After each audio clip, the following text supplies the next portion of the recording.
നമസ്കാരം. നാട്ടുവാർത്തയിലേക്ക് സ്വാഗതം. നാട്ടുകാരുടെ പ്രിയപ്പെട്ട പോലീസ് ഉദ്യോഗസ്ഥൻ പനത്തടിയിലെ ASI ചന്ദ്രൻ ഇനി ഓർമ്മകളിൽ. വെള്ളരിക്കുണ്ട്, ബേടകം, രാജപുരം, കാഞ്ഞങ്ങാട് തുടങ്ങിയ സ്റ്റേഷനുകളിൽ ഇദ്ദേഹം ജോലി ചെയ്തു വന്നിരുന്നു. എല്ലാവരോടും നിറഞ്ഞ പുഞ്ചിരിയോടെയുള്ള സമീപനം. സ്വന്തം ഉത്തരവാദിത്തങ്ങൾ ചെയ്തു തീർക്കുന്നതോടൊപ്പം സഹപ്രവർത്തകരെ സഹായിക്കുന്നതിനും അദ്ദേഹം മുന്നോട്ട് വരാറുണ്ടായിരുന്നു. ഏതാനും വർഷം മുൻപ് സ്റ്റേഷനിലെ മുഴുവൻ പോലീസുകാർക്കും മറ്റു പല സ്റ്റേഷനുകളിലേക്ക് ട്രാൻസ്ഫർ ലഭിച്ചിരുന്നു.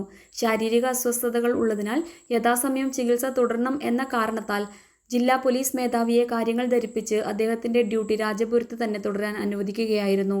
ചൊവ്വാഴ്ച ഡ്യൂട്ടിയിലായിരുന്ന രാജപുരം പോലീസ് സ്റ്റേഷനിലെ ASI ചന്ദ്രൻ രാത്രി 7 മണിയോടെയാണ് സ്റ്റേഷൻ വിട്ട് വീട്ടിലേക്ക് മടങ്ങിയത്.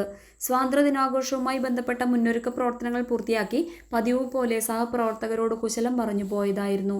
എന്നാൽ രാത്രി 11 മണിയോടെ അദ്ദേഹത്തിന്റെ വിയോഗ വാർത്തയാണ് സ്റ്റേഷനിലെത്തിയത്.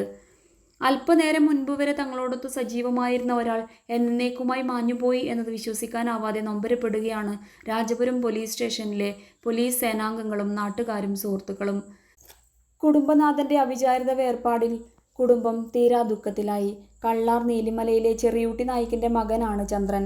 ഇപ്പോൾ കുറച്ചു കാലമായി പനത്തടിയിലായിരുന്നു താമസം. ജനകീയനായ പോലീസ് ഉദ്യോഗസ്ഥന്റെ ചേതനയേറ്റ ശരീരം കാണാൻ ആയിരങ്ങൾ ഒഴുകിയെത്തി. ജനനേതാക്കളും പോലീസ് ഉദ്യോഗസ്ഥരും വ്യാപാരികളും ഉൾപ്പെടെ വിവിധ മേഖലകളിൽ പ്രവർത്തിക്കുന്ന നിരവധി പേർ ആദരാഞ്ജലികൾ അർപ്പിക്കാനെത്തി. News desk നാട്ടുവാർത്ത.